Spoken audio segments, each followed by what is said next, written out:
all youth groups in the state to register for Taraba State Youth Transformation Initiative. Registration is free. The Taraba Youth Transformation Initiative is strategically designed to identify and equip youth groups with skills to enhance youth development. Registration will take place in all the 168 political wards in Taraba State. Registration starts 31st of March 2025. Venue: all local government secretariats across the state. Don't miss out. Register your youth groups today and take a step towards unlocking your full potentials. Join us.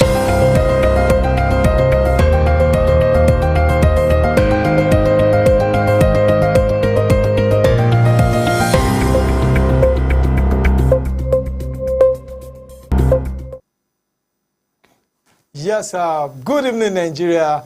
It's another reverting edition of today's Politics on Some TV, where we break down the big moves in the corridors of power and what they mean for you, the people. And trust me, today's topic is nothing short of historic. 39 constitutional amendment bills passed for second reading in the House of Representatives, all without debate. Well, that's right. There's no back and forth. Just a legislative fast pass straight to the Constitution and Review Committee. Sounds efficient? Or maybe a little too smooth for comfort? Well, that's exactly what we are here to unpack tonight. These amendments touch on everything from state and local government, police to judicial independence, electoral reforms, and even special legislative seats for persons with disabilities and underrepresented groups. But the big question is, are these reforms the game changers we need? Or are we just rearranging the furniture in a house that needs a full renovation? To help us make sense of it all, we have a public affairs commentator ready to dive into the political, legal, and economic angles of these proposed changes. So sit tight, because this is where politics meet reality, and we're just getting started. My name is Abraham Manejoda, and with me today is a civil engineer, a political enthusiast, a political analyst, and someone that I know is going to really dig deep into the matter. Is no other person than engineer Daniel Andefikil. You're welcome, engineer. The pleasure is always mine. Okay, thank you. You have to take yourself out of your busy schedule to be here, so I really appreciate that fact. Yeah, you know, whenever you call me, I have to listen. It's always a pleasure to come to Some TV. I hope that we have more audience, because this is always the right place to be. This is always the right place to get your news and information. Thank you very much. Yeah. Coming from you, I think that's a good one, because we know this Some TV is your choice station for the best of politics, business, news, and what have we. So, well, I think at the end of today, you will agree with us that Some TV is really actually the best place. So, Mr. Daniel, Engineer Daniel, Honorable Daniel, or Senator Daniel in the future. Yeah, I actually love politics, as you know, and I'm always ready and willing to make impact. The people's concerns are always my concerns, and I hope that someday the people realize that we need to elect leaders that will make positive impact, not just come for their own selfish interests. So hopefully someday, I hope that we have a very good political terrain that one can aspire and get the opportunity to lead, because I feel it's actually for service, and that's always my belief. Okay. Now I would like to say you're someone that have been in this game, at least for our audience, the younger ones, the ones coming from behind. What particular tip will you give to them out of experience in this politics? Yeah, I feel the younger ones are left behind in politics, because like I've always believed, that we need to identify, we need to ask for good governance, we have to seek good governance. So that alone should be enough. When the prices of groceries are high, you know, even if you're in school and your parents send money for you, it won't be enough to take care of you. But by the time inflation is low, prices of things are down and all that, you discover that everything moves well. So I want to encourage, because it affects everybody. It doesn't affect the elderly ones only, but the younger ones as well. Because you go to the market, you want to go and buy things, you want to buy clothes for yourself, and you want to even buy mobile phones for yourself, because the younger ones really love good phones, clothes, and all that. So I believe that we should be looking at it from that angle, not just, okay, my dad is a commissioner or he's a chairman. No, let's look at it holistically and get a system that will work for everybody. That is always my belief about politics, and trying to bring the younger ones. And you have to identify, you have to participate. Don't say no.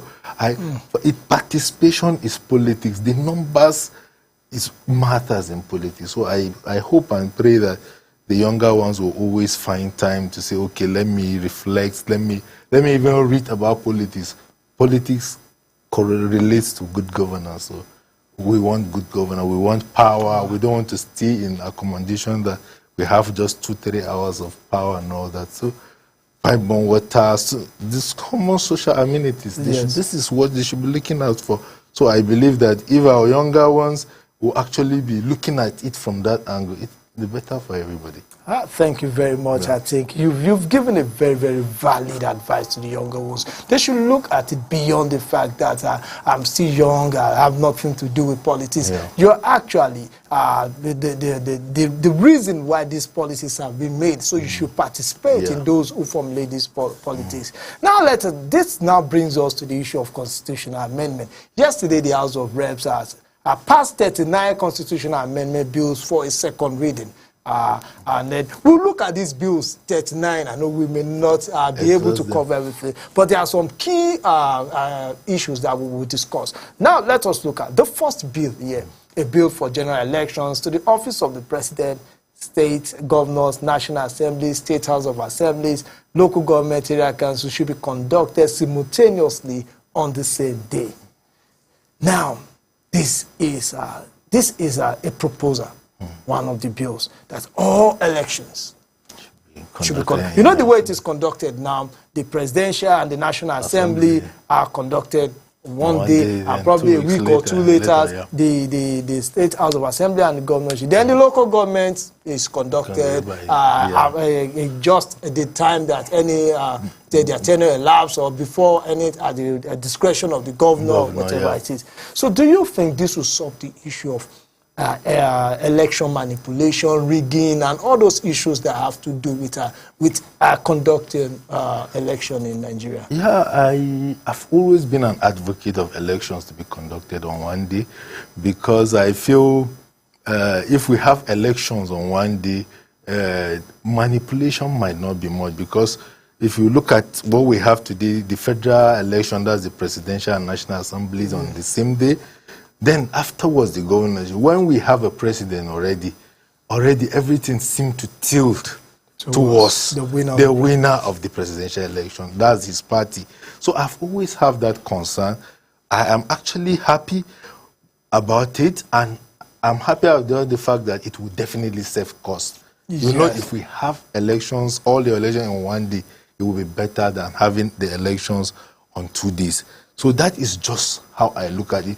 My only concern is that when we have such elections, sometimes somebody, a very unpopular candidate, because he's in the party of another candidate, he might likely win.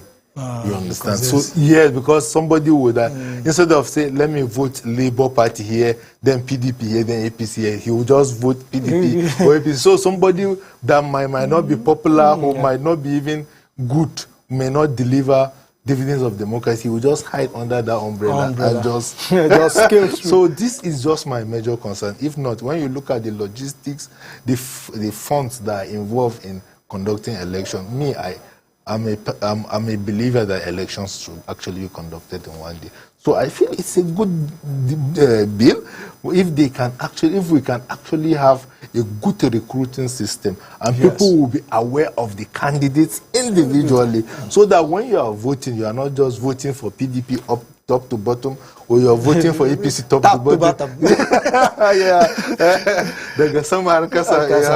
Yes, of course. So that is just my concern. If not, I feel it's a good because you know we have an economy that is still struggling, so we should be able to reduce waste and all that. But don't you think it's going to be a logistics nightmare for INEC? No, I don't think it's because if we can have the National Assembly, which is House of Reps and Senate, then presidential, it's just the governorship and National Assembly. Okay. So they will just give you 5 ballot papers. That's all. That's what it. That's the implication that is involved. Just 2 more ballot papers, and that's all. So I don't feel we will have any. If INEC are up to are on top of their game, they should. They should be on top of their game because actually they play a critical role in elections. So that gives a pass mark to the first bill. Let us go to another bill here, a bill for the establishment of state police and local government police. Yeah, this is a bill that has always been dear to my heart too. Unfortunately, people's fear is that, okay, the governors may use it as always to intimidate the opposition and all that. But I believe that when something comes up new, definitely those challenges will be there. There is nothing that doesn't have an advantage and disadvantage. But when you look at it critically, you will see that they'll bring, this is Taraba. If they bring somebody from maybe Ogun to come and police Taraba, he doesn't know the terrain. He doesn't know the people. He doesn't know many information about it. And you are expecting him to police the people well. I don't think that it is actually a good thing.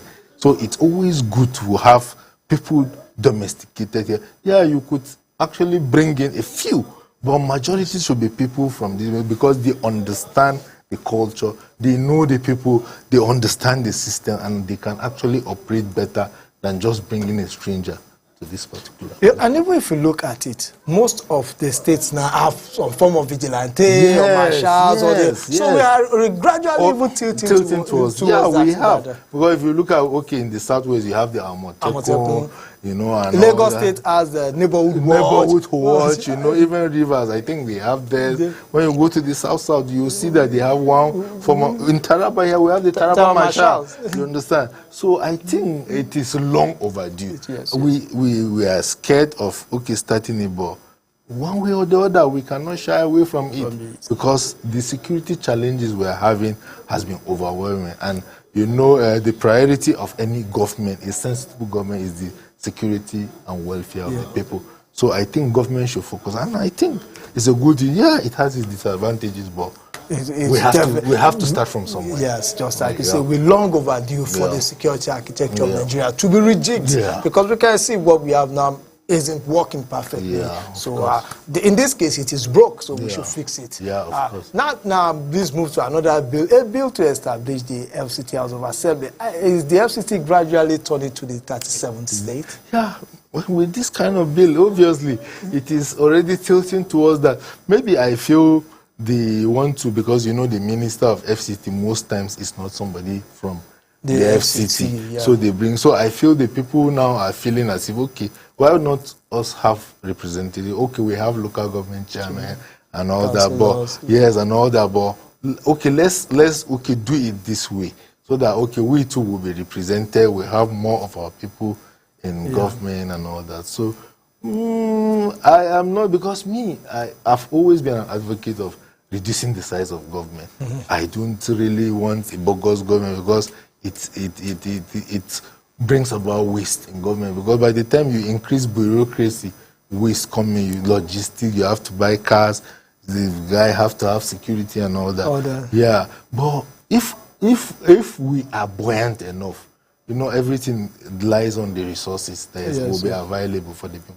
So if we can be buoyant enough, we have the resources, why not? But at this critical stage, I feel anything that is increasing the size of government is not actually good for for our politics. So I feel for this one, I think it should be stepped down for a while, maybe some other time. But for now, I don't think we are actually buoyant enough to For our government, we are always brilliant enough to buy new cars. Furniture allowance. I've never seen a situation where they'll say the economy is down, let us step down buying of cars. Yes. There's always money for that. But to pay stipends to teachers or you can imagine. Then you hear all manners of economic theories. When it comes to when the teachers now come and make demands, that's when they will tell you that there is no money and all that. When you go to Finland today, Finland primary school and elementary school teachers are the highest paid. You discover that they are one of the highest paid in the labor market. So because they take their teachers serious. So popular saying, they'll tell you that a teacher's reward is heaven, but the teacher goes to the same market. The teachers go to the same market and they don't shop in the heaven. They shop here on earth. Of course. Yes. Because these teachers, they shop here, just right where we shop. We shop I think maybe they can create a market for the teachers. Of course, if you can subsidize for the teacher and say, okay, they can. If somebody is paying 100%, they should pay 30 or 40%. Then you can say their reward is Okay, now let's move to the other one. I think at this one, I would like to listen to your view on this. The Court of Appeal and the Court of Appeal, the final court. Appeal courts in governorship and national and state House of Assembly election petitions. They want a bill whereby the Court of Appeal will be the final arbiter for the state, for the governorship, national and state House of Assembly election petitions. It doesn't go to the Supreme Court. How do you see this? My major problem is the way our judicial system has actually fallen below par. For example, if you look at our judges of before, you look at the Slim Alliance, you look at Bola Jibolas, you look at Kaide Shaw, you understand all those legal Nikitobi, Justice Oputa, you see very sound judges, juries that time. But because of how low we've gone now in our judicial system, you are not sure of justice. They just issue a judgment. So I have that fear, and I've always been skeptical about the appeal court.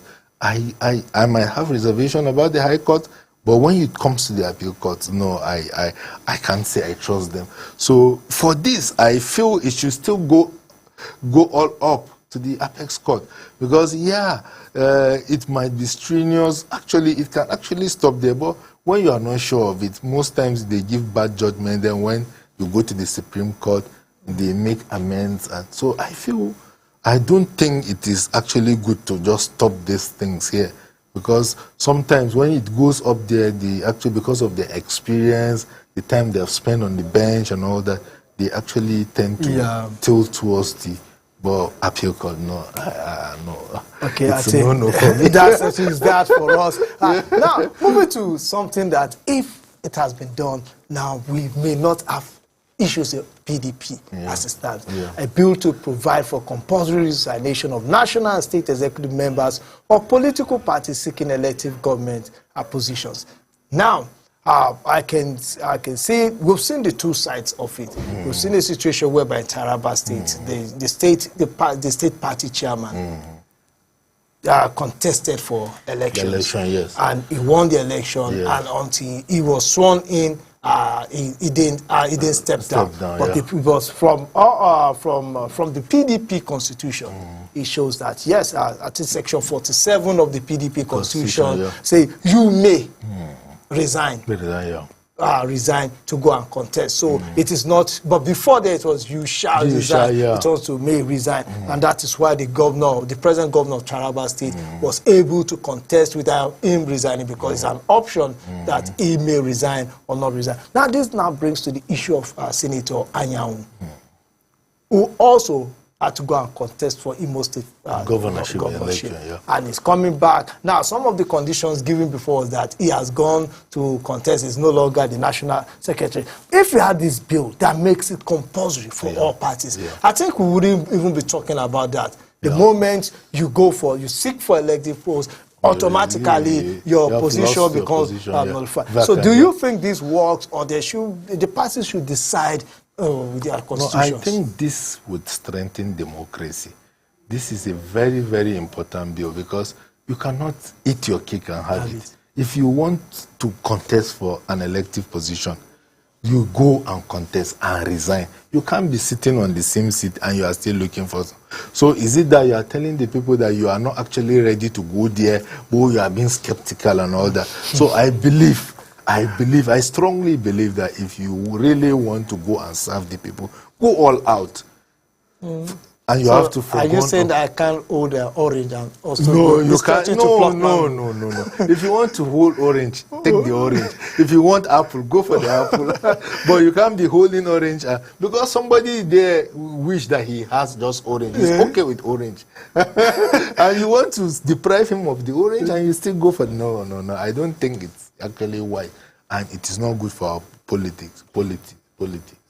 The thing is that we abuse this. The thing, when you leave these things to be open-ended, it leads to abuse. That is the problem. Yeah, of course. Normally, it is just, I have to go for this position. Support me as a party. Let me go. Someone hold forth this. Simple, But the thing is that it is personal interest. Of course, personal aggrandizement. I don't want to win. I don't want to lose.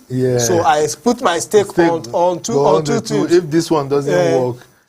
So this has always been the challenge, because when you don't look at it as service. You look at it as, okay, what do I get from, or what I can get from this? That is always the challenge in the politics of Nigeria. We don't actually go there to serve the people. That is why things like this arise. Because if you really want to go and serve the people, why not? Me now, I want to go because I feel I can make more impact going for an elective position. I want to be a governor, I want to be a senator, I want to go and serve my people. I have looked at their needs and I feel I have the capacity to go and deliver.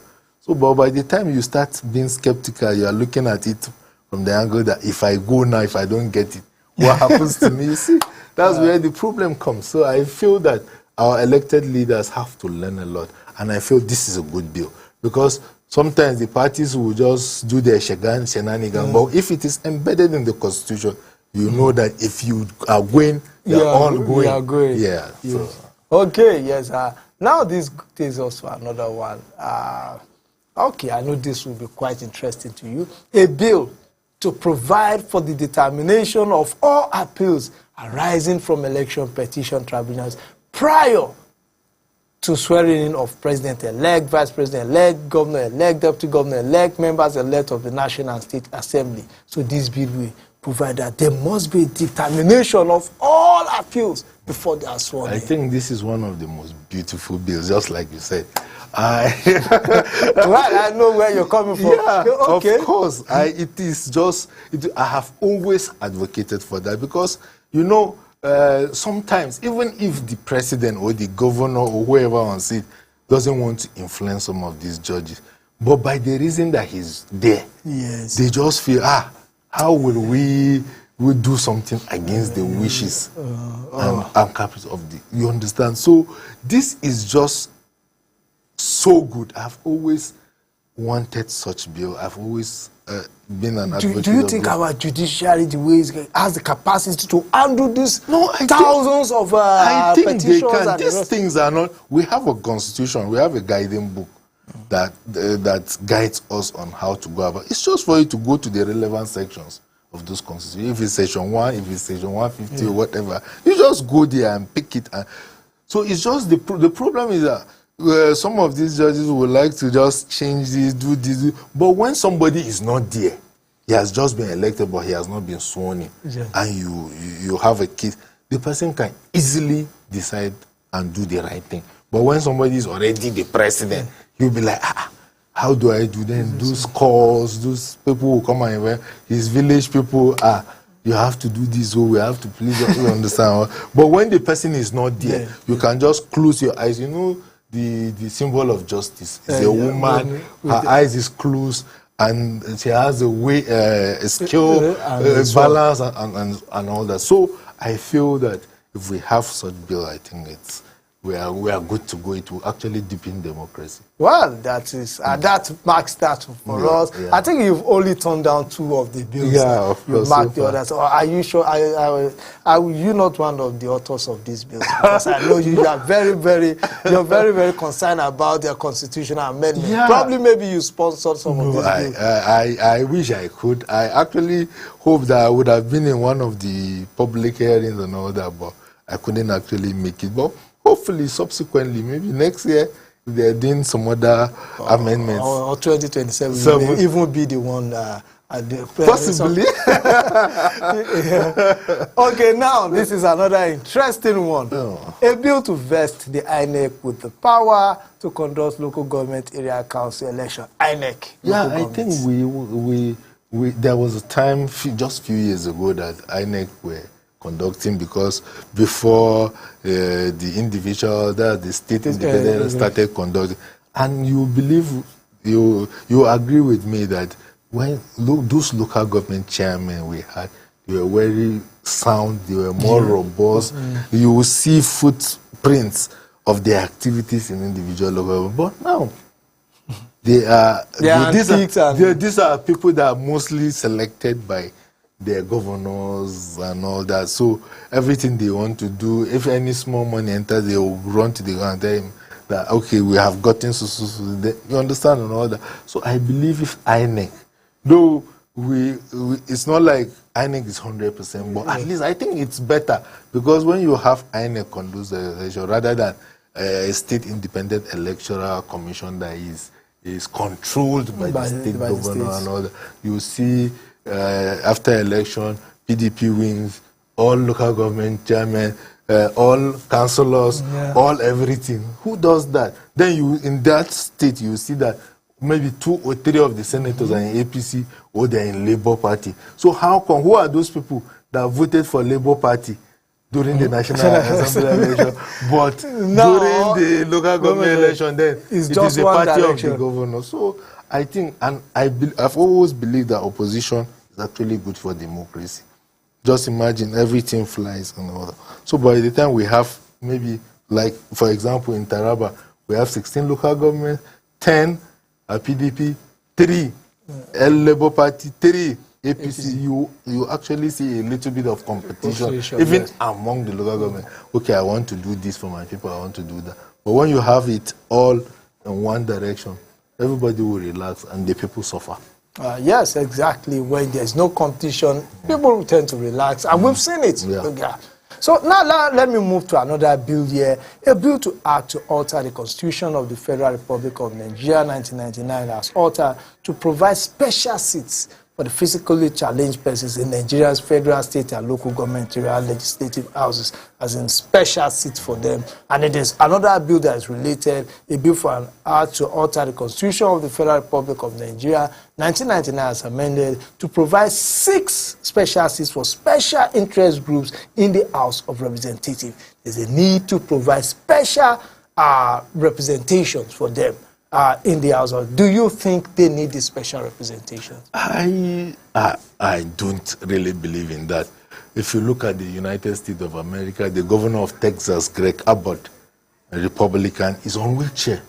Former President Franklin Roosevelt was on wheelchair.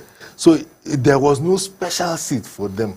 But when you come out, I've seen people that are living with disability, but when you hear them talk, one of my friends and a classmate in secondary school has been to Europe, has been to some. He's actually a person living with disability, but he has done exceedingly well for himself without giving any special treatment and all that. So I believe that there is always ability in disability. So if you have the capacity, you can come out and show. And we have given him, even as a set, we have given him opportunity to lead, and he has shown multiple times that he can lead. So he really didn't need. So I've always been somebody that I believe that we don't need to classify people in a particular category before they have an opportunity to serve. I believe that, okay, the opportunity, they have short this thing and all that. Social needs and all that. But if you are good, I believe you are good, and you can always show. Just like one of the most effective governors in the United States today is the governor of Texas. Abbott, yeah. So, and if you remember very well, if you look at history very, you will discover that even Roosevelt was one of the most effective presidents America has ever had. So a wartime president. Yeah, a wartime for that matter. So you could just imagine how we could actually do. So I believe, because one of the challenges we don't really need to make our constitution too voluminous. If you look at it, the American Constitution, you can just.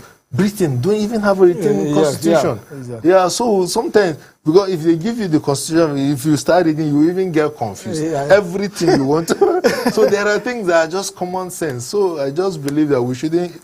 I'm even an advocate of even expunging some of those, so that it will be handy. Somebody can just put it in his breast pocket and anytime read it and understand these things and all that. So.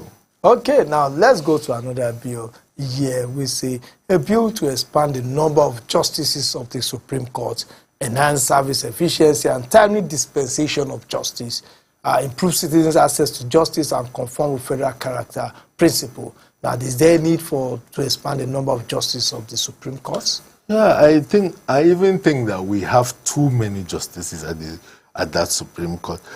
And the reason is because many cases that are not even supposed to go up there, they'll go there. We copy the American system of government, and you look at what they have at the state level. There are some cases at the state level. They even have a Supreme Court at the state level. Yes. The Supreme Court of the United States, that's the federal government, they just have 9 justices. And they are very, very effective. Why? It's because many cases don't really have to go up there. You understand? But here, every small case must go there. Land dispute case will go there. Maybe it's the Nigerian spirit, no grief for anybody.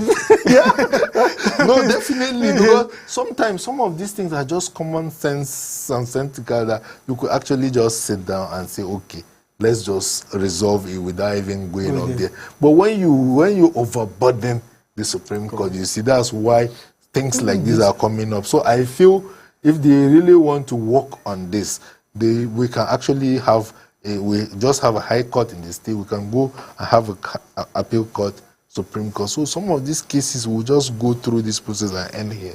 So there are cases that really need, when you talk about policies, you can take of course, where the Supreme Court will give a direction. No, this thing is supposed to go here, and we'll do it there. But not every case. You go there, you see land dispute case. You see a primary case of maybe a senator, 2 senators have case for primary. This one primaries. You take it to the Supreme. No. These are not police. That can be resolved within the party. Yes, of course. That party. Of course, yes. So these are, before it even goes up there, it has already been handled. So I believe that we actually don't need, because just like I said, we need to be thinking of reducing the size of government. If America, as rich as it is, it has budget in trillions, but they are thinking of, okay, let's reduce the size of government. We have this Department of Government Efficiency that Elon Musk has always been championing and all that. If as rich as America is, they want to reduce the size of government because to avoid wasting. Then who are we?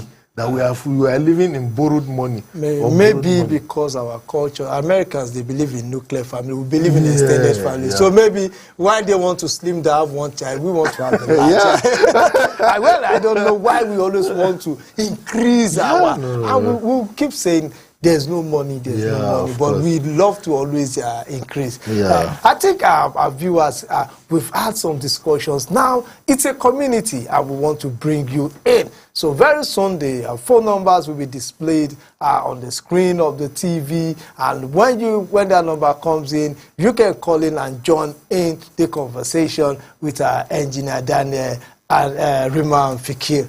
I hope I got the... And the Fikir. And the Fikir. Yeah, thank you very much. Well, before we go, there was you are Kuteb. Yeah, I'm Kuteb. Yeah. There was a cultural celebration of the Kuteb. What is it all about? Yeah, it's all about Thanksgiving, actually. You know, it's always good to give thanks for just being alive.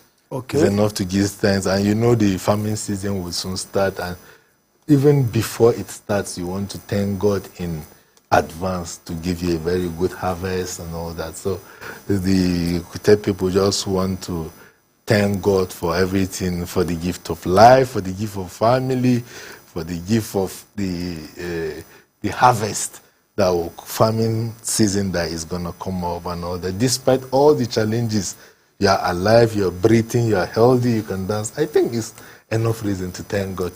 Even in this... what is the exact word for that? I saw it, but I couldn't pronounce it. What okay, is it's it? Kuchichap. Kuchichap. Well, come again. Kuchichap. Okay. I think I've gotten that now. Yeah. Kuchichap. Yeah, okay, of course. that's it. Yeah. So, viewers, we'll go for a short break now. And when we come back, we will take in your calls and the discussions will continue.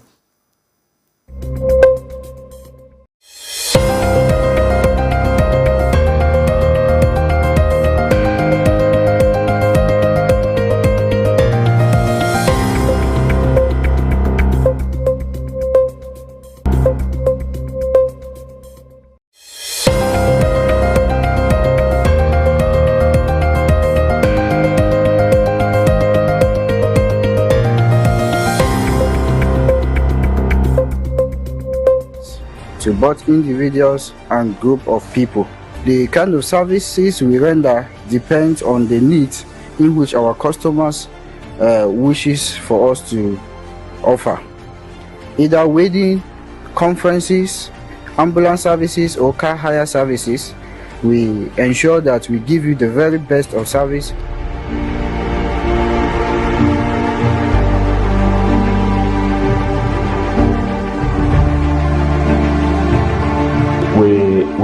We offer shuttle services. We started with Jalingo Yola. Right now, as I'm talking to you, we are already looking out for a terminal in Abuja, because Abuja route is actually the ultimate. That was the motivation behind the establishment of the company, so that travels between Abuja and Jalingo can be done comfortably. So we are trusting God that by April, before the end of April, we will start the Abuja route. We are already looking out for a terminal. And so that is the basic thing. And we go into car hire services too. You can hire our Sienna buses, you can hire our Hummer buses, you can also hire our ambulances. So we have all these types of vehicles in place. And I want to say here, what I mean by travel in comfort is that if you are traveling with our Sienna bus, for example, we don't take more than 5 passengers on our shuttle trips. But if you hire it, we allow you to take up to 6 passengers. In other words, 3 people can sit at the back, 2 at the center and 1 in front. But if it is through our shuttle services, it's only 5. We ensure we take off on time and also arrive on time, most especially for our airport passengers that would love to catch up with a flight to their various destinations. And also we provide comfort and relaxation. All our vehicles are fully air-conditioned vehicles. RU Executive Transport, a transportation company ready to change the transportation narrative in Taraba State and Nigeria at large, bringing comfort, safety and reliability. Witness their impact on the people, the economy and Nigeria's transportation future. RU Executive Transport Company was actually incorporated sometime in 2024, and the decision to establish the company was actually born out of a burden for travelers to Jalingo, especially from Abuja. And I saw that need and tried to reach out to existing transport companies to fill the gap, but they were not forthcoming. And so I decided to go into it myself. That is the main essence of this company, to connect Taraba State to other parts of the country, especially Abuja and Yola, comfortably for executive travelers. We offer executive...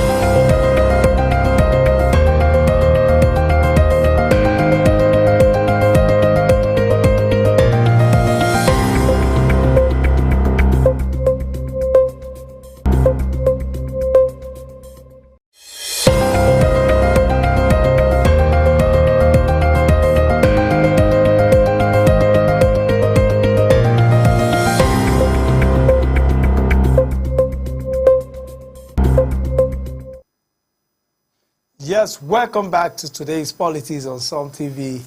We've been discussing the constitutional amendment proposals in the House of Representatives. About 39 bills were proposed and it went through second reading. Now it is at the committee level and discussions are on them. And with me in the studio to analyze this is engineer Daniel Andefikil, a civil engineer and political enthusiast, a public affairs commentator, and a politician of note, someone who loves politics. And we've been discussing the various bills, the advantages, their disadvantages, and what have we. And I think the numbers will be displayed on the phone. On the screen right now for you to call him so that he can get interactive. So we want this session, this remaining segment to be interactive, and your call, we are expecting your call. But please, when you call in, ensure to turn down the volume of your TV set, and also we'd like to know your name and where you're calling from. And the number to call is 070-4919-8503. Again, I repeat, it's 070-4919-8503. You can call or send in your text messages. So let us continue from where we stop. There's this bill also that has to do with the Auditor General of the Federation. I'm trying to see what that bill. Let us look at it here. Okay, we have a bill to change the name. I think there are 3 bills like that. Okay, a bill for an act to alter the Constitution of the Federal Republic. I think we've talked about that. Okay, now a bill to alter the Constitution of the Federal Republic of Nigeria 1999 to remove the restriction placed on powers and duties of the Auditor General of the Federation and states by Section 85, Subsection 2, and 125, Subsection 2, respectively, and to insert new sections in the Constitution that shall provide for financial autonomy for the offices of the Auditor General of the Federation and of the state. They are acting for financial autonomy because now they are restricted. So now, do you think they need this financial autonomy? No, I think any government that wants to be effective, any organization, even some TV here, you need some kind of auditing.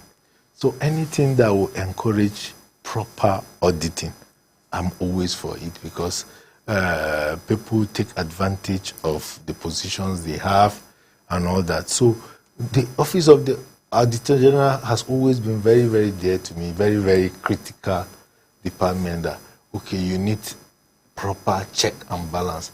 You can't just be dispersing funds to a particular unit or department and don't expect a team to always check, okay, we've disbursed 500 million and this 500 million was supposed to be used to renovate school.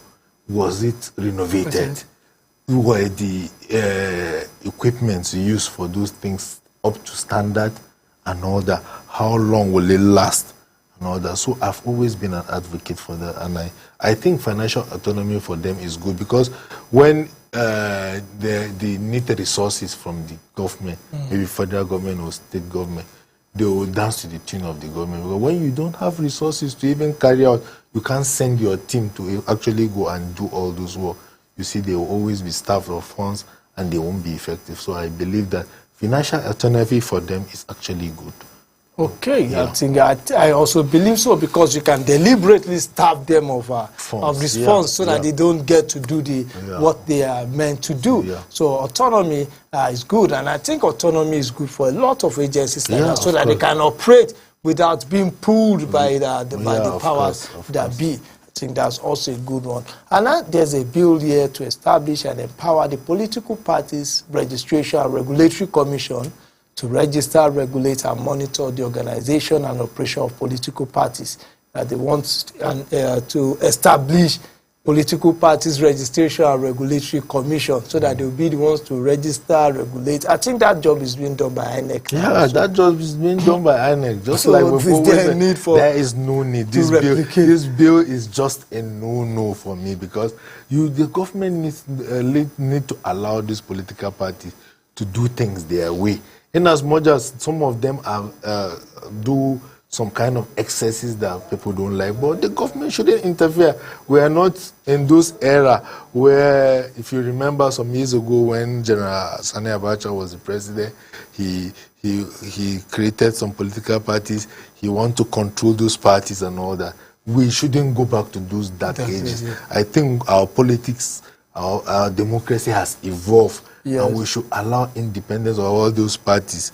We want those parties to do things by the rules, but we, in as much as sometimes they do things that they shouldn't do, but we should allow those parties. That is why we have the courts, that if anybody feels infringed on his rights and all that, they can actually go there to get solutions and all that. So I think this bill is... myself, I don't believe in creating... What we need to do is to make the ones available efficient. The INEC, make INEC efficient. Then again, we should encourage internal democracy. Respect for the party constitution. That's all. There should be mechanism within the party that ensures that these things are done seamlessly. Of course, and these things will happen if we participate, because like we've said earlier, people don't really participate. You will see somebody, an adult, and you ask him, which party do you belong? He'll tell you that he doesn't belong to any party.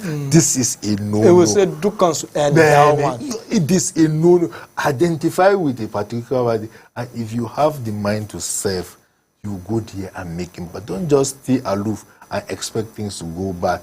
That is why we have rogues in power today. Why? Because the good guys don't want to go into politics. Yeah, the terrain is very terrible, but we just keep trying. America, which is the bastion of democracy today, wasn't built in one day. I can tell you that 100 years ago, they were not like this. They might have a very terrible democratic system, but today they are the envy of the world, because they allow people to strive, they allow opposition to strive. If you see people criticizing and the ruling party, you would think as if America is even a third world country. But they're just trying to tell you that even what we have is not even enough. It's just in heaven that you see perfection. On earth, if you have 24 hours of power, we want to have 24.5 hours of power. So this is how far. So this is always striving on to perfection. This is what we should be craving for. Not just, we get 5 hours of light and we are fine. No! If you get 5 hours, why not take it to 6? Why not take it to 10? That is how politics should be. And that is why I enjoy American politics. I know if I touch you with American politics, we don't live here tonight because you're so... Now, there's this something I expected this constitutional amendment to look at, and let us bring it back home. It's something that we're experiencing now in Taraba State. The issue of the role of the deputy governor. You can see that there is no clear-cut role of the deputy governor. Someone even went as far as say they are spare tires. And we have a situation whereby in Taraba State now, the deputy governor has been away for some time. And the way it is, as long as the governor feels that is not needed and the governor is available, don't you think we need to look at the role of the vice president and the deputy governor and assign the constitutional roles for them? Yeah, it's very unfortunate. I think that's the right word to use. It's very unfortunate that we have a system that don't empower the deputy governors and the vice president. It's even better for the vice president because they chair a few, maybe council on privatization, maybe boundary commission and all that. But for the state, it's even terrible. But the best thing that will happen to us is for them to have specific rules. Let them have, because why are he's enjoying taxpayers' money. You are paying him for housing, accommodation. He's living at the expense of the government, and he is not actually doing. Just imagine you yourself, you are not doing anything. You just come in the morning, hang around, you don't anchor programs like this, and you expect to get paid. It doesn't make sense. You understand? So we have always been an advocate of there should be dignity in service. If he is taken from the purse of government, he gives something proportionate to what he's getting. He can't just come and sit down and just be enjoying all the things, good life, while a teacher is working, has to go to work every day, and they will tell him that they will not even give him minimum wage. And he may even get retirement benefit at the end of the day. Yeah, of course. So these are some of the things. And with our present situation, it is very unfortunate. Everybody gets sick and all that. But people are always scared because there is no transparency in all this. In America, in Britain, a leader will tell you that I have malaria, I have cancer, and he will tell you clearly. Why are our people not honest enough to say, okay, I have this, I need this time to go and take care of myself? It is simple. Everybody falls sick. Definitely. Yeah. So why will you just decide and say, okay, I won't just disclose? Yeah, just disclose it. If it's cancer, if it is malaria, if it is typhoid, if it's cough, what's there? You will see that they will, in the West, they will tell you clearly, I have cancer. I remember some years ago, the majority leader in the House of Reps, Steve Scalise, he came out and told everybody that he had cancer. We just want to enjoy the privileges of government, but we don't want to play our part. Yeah, thank you very much, Engineer Andy Fikir. You've really done justice to this. You've taken your time in a very relaxed manner. You were just sitting up there, the words one by one. I really thank you very much for your contribution on this program, Today's Politics, and I'm sure it's been a very, very interesting edition. Once again, I say thank you very much. Yeah, thank you. The pleasure is always mine. You know, I can't turn you down. Okay, so despite how tight, especially today has been for me, but I had to run around and come back. Please, I want to encourage our audience. I want to encourage Tarabans. I want to encourage Nigerians that we have to take our politics serious. See, there is nothing like, politics, no. See, if we don't take, the reason why we have bad governance all over and we are complaining is because we are not involved. We just have to get involved in politics. Forget about anything, this party, this. Identify yourself. If you feel this party is bad, go there and make change. Effect change. That is how it is done everywhere in the world. Thank you very much. Thank you very much. That is the word. Identify with something. Go in there, make the change from within, and that way you will get to the point whereby you can say Nigeria is a developed nation. I want to thank everyone that has participated in the show. You, the listener there, for being with us, and also my guest in the house. We thank you. We take policy serious. That's why we have Today's Politics on Some TV, and we ensure that we bring you the best of analysts. We have come to the end of another edition of Today's Politics, and you can also join us another day, same station, same time for Today's Politics. I remain Abraham Maina Joda. Have a wonderful day.